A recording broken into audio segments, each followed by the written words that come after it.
A famous person's death turns out to be the epitome of why we are here every single week. There's a great lesson to be learned and a lot more today. Let's start the meeting. Whatever you're going through, you will get through it because you're here. And that means you are not alone. This is the Meaningful Meeting. Now your host, Ace Cannon. Hey, there's a lot of ground to cover today when it comes to the Meaningful Meeting. We come here every week all sharing similar experiences. Perhaps we're all looking for the same thing, or at least similar things.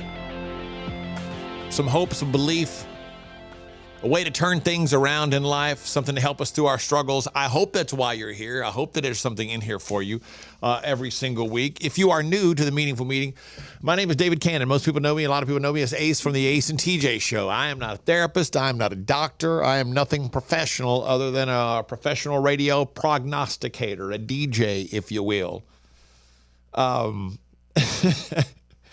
But non-professionally, amateurishly, I am just a guy going through a lot of stuff in life, dealing with things in my own unique way and just sharing some of my thoughts and ideas along the way. The goal here is for you to find something that helps you in your life every single day. Why? Because I'm selfish and that helps me. The thought that helping you helps me. There you go. So I welcome your comments. And let me start there. That's a good place to start. First, thank you.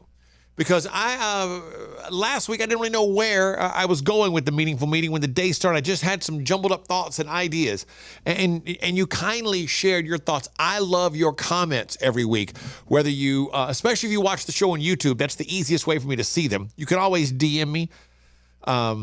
It's at Ace at Large, Twitter, Instagram, Facebook, David Ace Cannon. I love your feedback. I really, good, bad, positive, whatever you got. I just love hearing from you. I love knowing what you're experiencing, what it is that you're going through, which kind of can be a guide for me. And your feedback last week was really spectacular. I kind of felt like I was scattered and just had so many things going through my head that I wanted to share with you. And then I got some great feedback, like Mike said, wow, this hit home. Thinking about that one moment to cherish. It's hard, but we all have it. Thanks for being you. Enjoyed this segment and continue on. Your strength is something I admire, how you keep going. God has given you the ability to connect with others, and it's your purpose. Thanks. Well, thank you, Mike. I appreciate that very much. I'll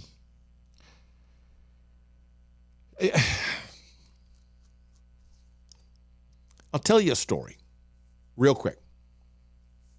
I don't know. I have no reason to tell you this story. It just occurred to me about something that Mike said there. So I make no bones about the fact, and the reason this whole thing started was because, my daughter died 3 years ago, a little over 3 years ago. My mom died a year ago. My wife's father died about a year and a half ago. Her father and my mom died within 6 months of each other. Add to that, there have been a lot of other things that have been going on, and I talk about it a lot. I'm not really detailed about it, but perhaps you find yourself in a similar situation where it feels like every single thing just keeps going against you. You know what I mean? And I have been experiencing that for a long time. And let me give you an example. I can give you 3 examples, kind of rolled into one. So there were a couple of opportunities that have come my way in the past 6 months that would have helped me in a variety of ways. Mainly, they would have been a career and financial boost at the same time. One of them came out of nowhere.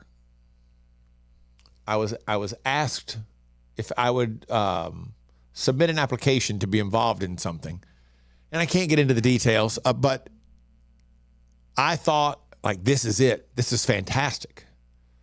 This would be spectacular to do. In addition to the Ace and TJ show, it would have been a huge thing to be involved in. I was very excited about because it's something I'm very passionate about. Made it all the way through to the very end. It didn't work out. Talked about on the radio. A couple weeks after that, I ended up being involved in an application process for this reality show.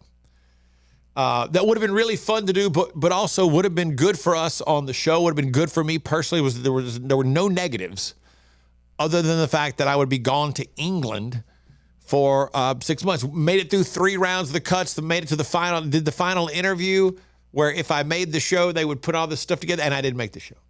I did this video interview with one of the producers, and if I'd made the final cut, they were going to use those clips and the thing. Like I was down to the very last. I was one of the very last people cut out of the show. It didn't work out. And then recently, I told you this experience I had because, and I've mentioned it before, we're going through some financial stuff, and I had these 3 paintings. There were 6 paintings that my mom had, long story, that she got when I was 8 years old from a very famous Louisiana artist. And my sister and I, my mom passed away, my sister and I split them up. We did it totally at random. They were put together in 2s on the wall in my mom's house. 4 of them hadn't moved in 50 years. 2 of them had only been moved once, and that was when my mom painted the wall.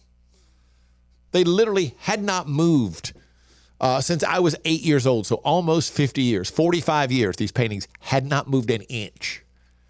And we just randomly, like, which one of those you pick one? I'll pick this one, you pick that kind of thing. And I had them in an auction in New York recently, and come to find out that 2 of the paintings were fraudulent. 3 different people checked them. And it's part of a bigger deal. To make a long story short, the famous painter, her son had painted 2 of these.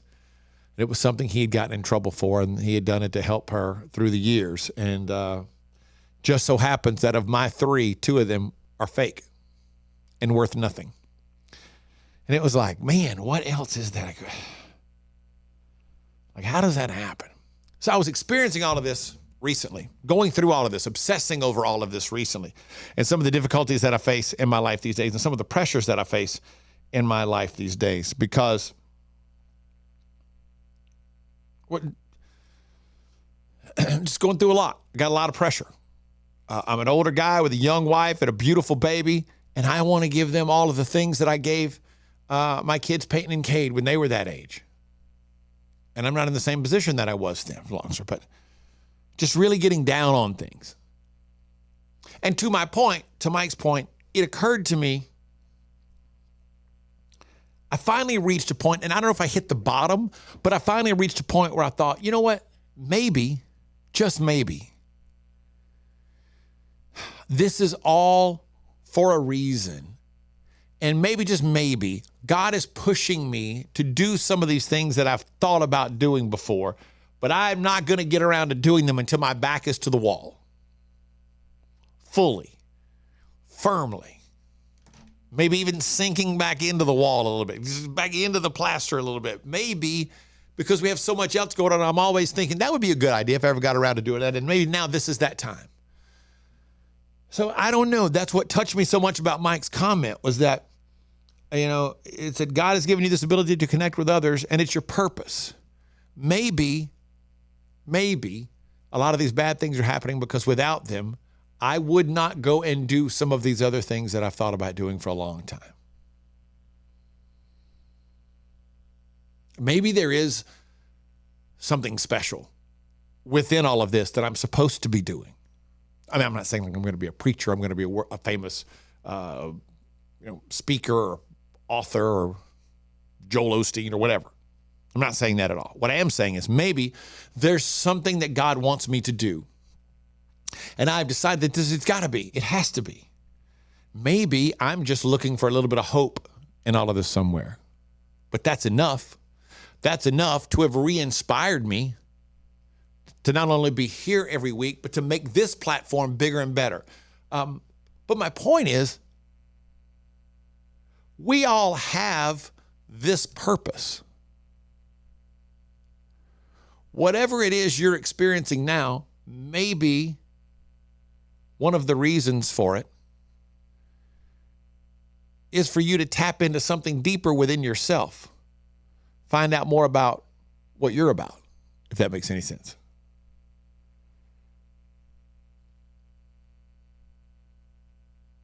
And it could be that I'm wrong. And then I'm just looking for a way to figure out why I have gotten into some of the situations and positions that I'm in. And it offers me a little hope. You know what's wrong with that? Absolutely nothing. Because you got to have hope. And a lot of times we look to others for that hope. And that's not necessarily right. My point is, if I have one, as I just discussed this off the top of my head because it just occurred to me,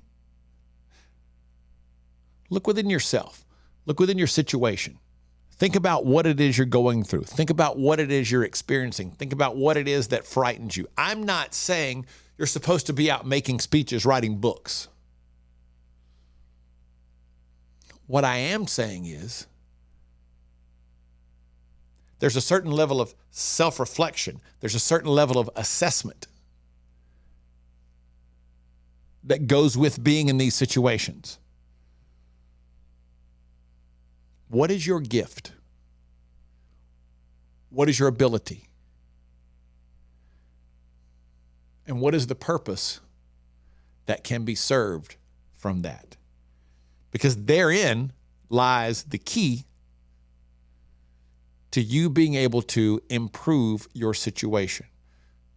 Therein lies the key to you being able to improve your relationships. Therein lies the key to you being able to improve how you feel about yourself, which helps all of those things.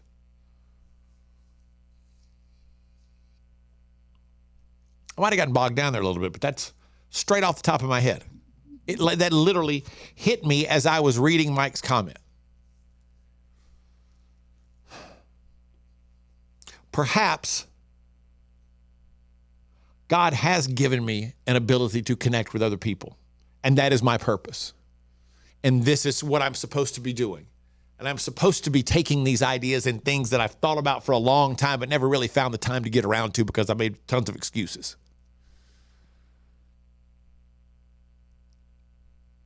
And maybe that's how I help myself most, by fulfilling that purpose. I'm not saying your purpose is the same. Odds are your purpose is not the same as mine. But you've got one. We all have one. We all have a purpose. We all have an ability. We all have that little something that makes us special. And if you don't think you do, you need to stop and reassess your life and take a good look at yourself and give yourself some credit. And then think about, what am I supposed to do with this talent and this ability? Now, I don't have the answer. So don't hit me up and say, hey, I'm a great plumber. What am I supposed to do with that? I don't know. What are you being led to do? What are you being called to do? How are you being called to help others? Because it's different for everybody. You may have a genius idea that I wouldn't think of in a million years, and vice versa. I don't know. But it all starts with a little bit of belief, and that little bit of belief is all you need to give you a little bit of hope, and a little bit of hope is like that crack in the door. Listen, you let that light in, man. Who knows what happens next? But I know one thing. Without it, it's nothing but darkness. And that's not helping you at all. Because you've been in the dark long enough. You've been in the dark too long. It's time for you to come out into the light. And even if it's just that much, even if it's a sliver of light, if a sliver of light is all that you get, that's enough to get you started. Because that's enough to allow you to get your fingers in that door and pry that thing open and get a little more light in. And all you need is a little more light to really start understanding what you're supposed to be doing, to really start believing in yourself again, to really start having the hope that I can change my own situation today. And it all starts with you figuring out what your gift is, you figuring out what it is you do well, you figuring out your purpose.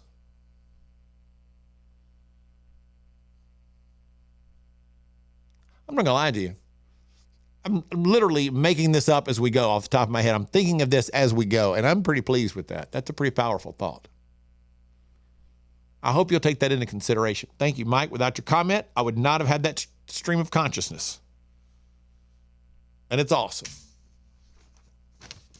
Which brings me to a question. What if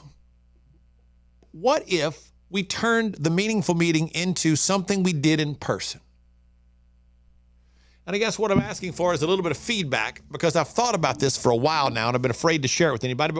But this is what we're talking about today. This just kind of came off the top of my head. We're rolling with it. So what if the meaningful meeting happened live? Would you be interested in participating in that? Would you be interested in being in the audience for a live version of the meaningful meeting? Maybe it's 30 minutes. Maybe it's an hour. Maybe it's just me talking. Maybe it's me talking Q&A. I don't know. It's something I've thought about in various incarnations, but I've been scared to just bring it up because I'm not a self-help guru. I don't claim to know everything. I certainly don't want to throw it out there and sit and look at 30, 40, 50 chairs in a room and it's empty and I would really be depressed. Just a thought. Let me know what you think. This is a very personal, private conversation we're having, so I'm hoping that you give me some feedback. Would you be interested in hanging out and doing something like that for an hour one night?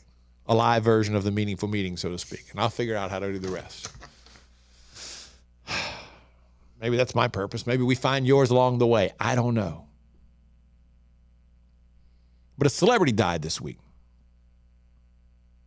And I don't think there's been a greater example of the meaningful meeting than the death of Matthew Perry. And this really dovetails nicely with what we were just talking about. Finding your purpose in life. Matthew Perry had a massive impact on more than one generation from an entertainment standpoint. Friends began in 1995. In 1995, I left Louisiana. I haven't been back since. I love Louisiana. But as my world was changing, Friends was coming into being, and I was 28, 29 years old, 27 years old, I guess, when I first moved away from Louisiana to Huntsville, Alabama, and began building a career with TJ, and our show took off in Huntsville, and Friends was one of those things that was right in our target demos sites, and we talked about it a lot, and the show exploded, and we were going through life change. It was just kind of there for the first, 10 years or so. I remember when that show started, and I found it fascinating years later when my daughter Peyton began to watch Friends and loved it, not on reruns, but on Netflix. And she watched the entire series, all 10 years, several times, in order, start to finish. Loved the show. She loved the show. So Friends, as a show, meant a lot to a lot of people. It was entertaining, it was touching, it was emotional. People could relate to it. And that's great, because that's what you strive for as an actor. That's what you strive for as a performer, to be able to touch people in some meaningful way, that you stick around and you're remembered and you live on through this character. But when Matthew Perry died, there was a quote that came out that I was most fascinated by. Now, if you don't know, Matthew Perry had an addictive personality, and he had a severe addiction for years. At one point, I saw him tell, I think it was Diane Sawyer, that he told it there were 3 years on Friends he doesn't even remember. He was taking 55 pills a day. 55 pills in a day. Now, let's say he sleeps, not even a full day. Let's say he sleeps 6 hours a day. Let's say he sleeps 4 hours a day. That's 20 hours. 55 pills in 20 hours is a stunning number. Vicodin, I believe, was his pill of choice. He had alcohol problems, but eventually he managed to overcome. And in talking to Diane Sawyer, he spoke out right before his book came out, in which he detailed and chronicled all of his struggles and his issues. And he talked about the sober house that he had established to help others. I think he established more than one. And Matthew Perry's talked about his struggles with addiction. And then he told Good Morning America in 2022, the day before his book came out, or maybe the day before this interview with Diane Sawyer aired. He said the following, quote, "What's interesting about it is I've stood on a stage helping 100,000 people at the same time, but I get the same juice, I get the same thing from helping one person. When I die, I don't want friends to be the first thing that's mentioned. I want helping people to be the first thing that's mentioned. And I'm going to live the rest of my life proving that. End quote.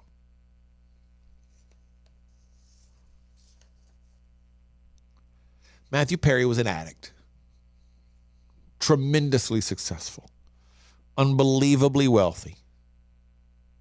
I mean, the cast of Friends, they each still make $20 million a year from Friends. That show hasn't been on since 2005. They haven't taped a new episode since 2005. He's stunningly successful, stunningly wealthy, and yet he succumbed to addiction. But what did he do when he kicked it? He took his personal experience, and that became his purpose, to help others, because he could understand it. He could help in a way that others couldn't. Quote, "When I die, I don't want friends to be the first thing that's mentioned. I want helping people to be the first thing that's mentioned. And I'm going to live the rest of my life proving that," end quote. Most people, me included, would kill to have the success that Matthew Perry had. Most people would love to be in his situation financially. But Matthew Perry went through hell. Self-inflicted or not, whatever the reasons, Matthew Perry went through hell. Pills, alcohol, other drugs, nearly destroyed his life. 3 years, he doesn't even have a memory from those 3 years. He was doing so many different things. But when he got it all together, he realized his purpose was much bigger. It was to take what he had experienced and push it forward and share with others. A sober house, helping 100,000 people at one time, helping one person at a time. It didn't make any difference because his purpose became helping others. That became most important to him in his life. More important than the fame and the fortune of being Chandler Bing and what that had brought him. More important than the legend of a TV show. More important than being famous to multiple generations. It's a rare thing to be famous to Generation X and Gen Z the way he was, beloved by both. You're in pretty rarefied air with that one.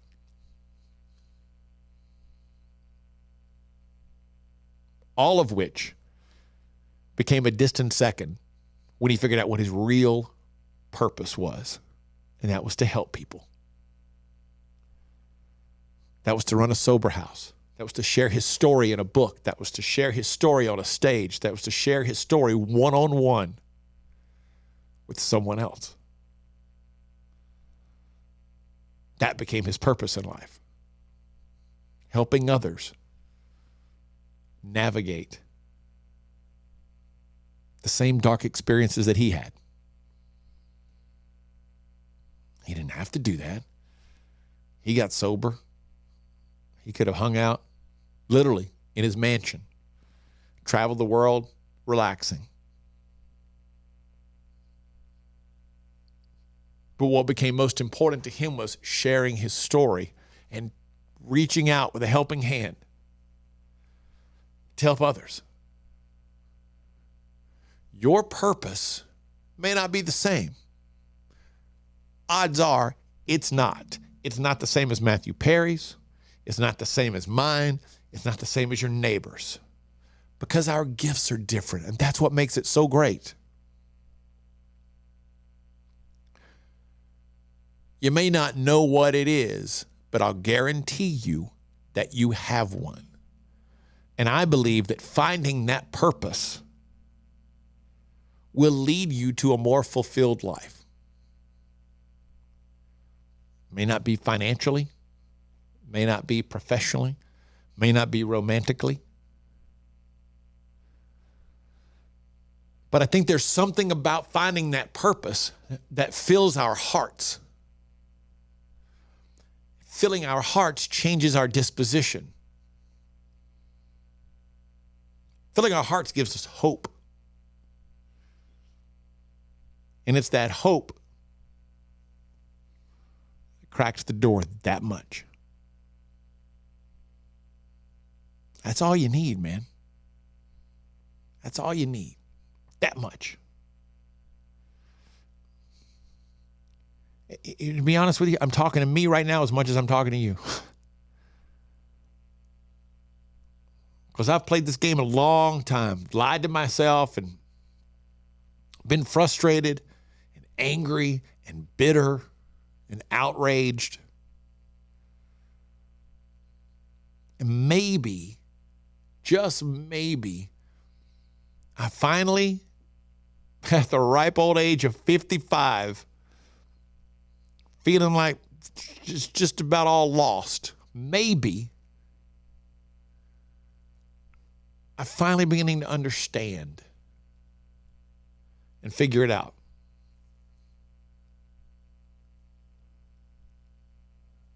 I could be wrong. But I know this much. The door's not closed. I'm not sitting in a room that is totally dark. A lot of pieces to put together. It's a lot of hard work. It's not easy. But finding that purpose makes all the difference in the world, because that gives you that hope. Hope cracks the door that much. That's enough that if you can get your fingers wedged in there, you begin to start pulling it open. And the more light that you let in, the more warmth you feel, the more excitement you feel. What's your purpose? That's what I would challenge you with this week. Look, I'm going to show you something. These are notes that I made. Very little of this stuff is on these notes. This is all off the top of my head today. And again, I'm talking to me as much as I'm talking to you right now.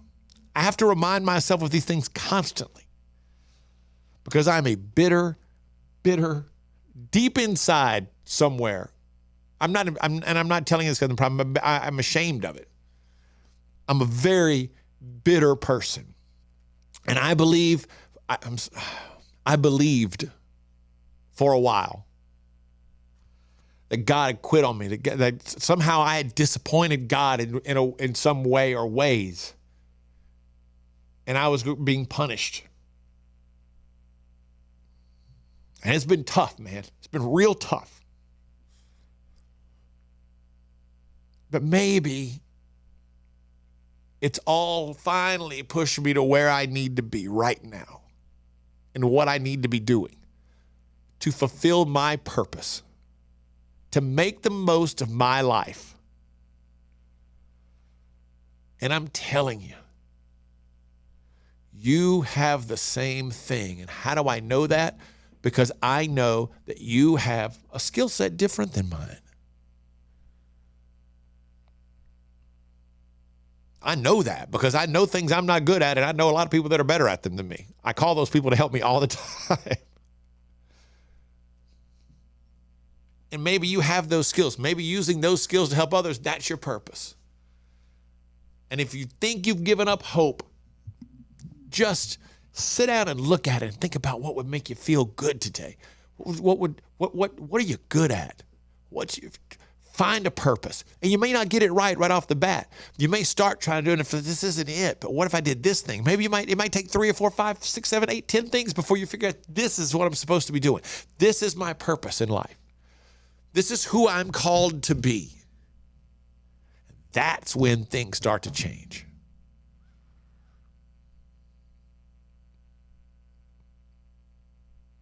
If you figure it out, let me know. If you just take the time to look at it this week, let me know. I would love to hear what you think your purpose might be. I would love to hear if you want to do a live version of the Meaningful Meeting. I'll give you my heart and soul, I promise. I think we could do something really special. But Matthew Perry, that story has stuck with me all week long. I enjoyed his work on Friends. Still do. But I was blown away because he even talked about when he couldn't be the best for himself, he was able to be his best for others. And that gave him a little bit of hope that he needed to keep going to make himself feel better. Never has there been a better example of the way this podcast ends every single week. One day, you will tell your story of how you've overcome what you're going through now, and it will become part of someone else's survival guide. That's exactly what Matthew Perry did. That's exactly what I am trying to figure out and do right now. And that is exactly what you can do with whatever gifts God has bestowed upon you. It's exactly that. I hope you'll at least think about it. I hope you'll let me know. And I hope to meet you right back here again next week. Now, whatever you're going through, you're not alone. You are a part of the Meaningful Meeting, presented by the Radio Network. Copyright ATJ Inc. 2022.